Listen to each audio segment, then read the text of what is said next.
याला सर्व गोष्टी जबाबदार जनता जनता जनता. नेते नाही ना कोणी नाही, फक्त जनता. त्याला दिसत नाही का तुम्ही वावरता नाही तर तुमची मागणी नाहीये. तुम्हाला माहिती नाही की मागायचं काय आहे आम्हाला, कारण हे वाट बघता कोणीतरी मेल्याची. आता हे आज विषय नाही, सगळीकडे चालू आहे. पूर्ण गल्ली ते दिल्ली पर्यंत भारत पाण्यात होता पहिल्याच पावसात.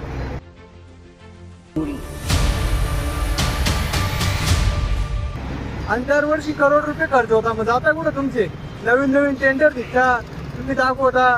चाललं काय तुमचे मंत्री म्हणता मला दुबईच्या शेखने बोलवलं, मग चाललं काय.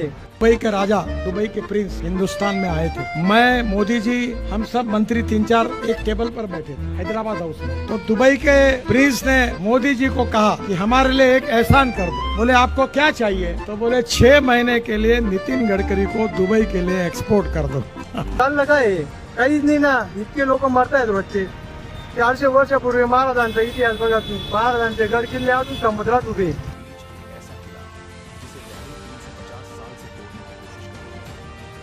यांच्या पहिल्या पावसात वाट लागून झाली. तुमची एअरपोर्ट शिजेनी, तुमचं काहीच शिजेनी.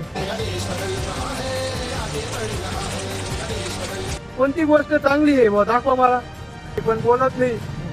नंतर महात्मा फुले यांचं बघा खडक वाचला धरण, त्यांचं धरण अजून आहे. महाराजांच्या काळातला कोयना नदीवरचा पूल अजून आहे. चाललं काय तेच जाऊ द्या. इंग्रजांना ज्यांना 150-200 वर्ष आपल्या देशावर राज्य केलं, ज्यांना आपण दिवसभर पोहोचत राहतो, इतक्या त्यांची हिस्ट्री वाचतो, सगळं माहिती आहे. पण त्यांना बी माहिती होतं की भ्रष्टाचार कुठे करायचा आणि कुठे करायचा नाही बा. त्यांची प्रत्येक गोष्ट बघा तुम्ही. मॉन्युमेंट अजून देत. मग त्यांनी रस्ता बनवलेला असो किंवा काही शेरशाह सुरीच्या वेळेचा जो ग्रांट रोड आहे तो सुद्धा आहे अजून तिकडे, जो अफगाणिस्तान ते ओडिशापर्यंत जायचा. आपल्याकडे काय टिकतं त्याचा विचार करा. आणि हे जे इन्फ्रास्ट्रक्चरचं डिपार्टमेंट आहे ना, याच्यात सर्वात जास्त पैसा खर्च केला जातो. पूर्ण भारतात सर्वात जास्त पैसा खर्च केला जातो या डिपार्टमेंटमध्ये. तरी सुद्धा अजूनपर्यंत काही व्हायला तयार नाही. हडप्पा संस्कृतीचं उदाहरण घ्या. 2500 वर्षापूर्वीची हडप्पा संस्कृती. तेव्हा बघा तुम्ही किती सिस्टमॅटिक वेने तुम्ही तिथे बघू शकता शहर वसलेली होती. मग तुम्ही ते बिझनेस कॉरिडॉर म्हणा, रोड म्हणा, सगळ्या गोष्टी. आपल्याकडे काय आहे? हडप्पा संस्कृती ही तिच्या नगर रचनेसाठी ओळखली जाते. येथील रस्ते आणि सांडपाण्याची व्यवस्था उत्कृष्ट होती. हे एक प्रगत व्यापारी केंद्र होती. ही एक महान नागरी संस्कृती होती. याला सर्व गोष्टी जबाबदार जनता जनता जनता. नेते नाही ना कोणी नाही, फक्त जनता.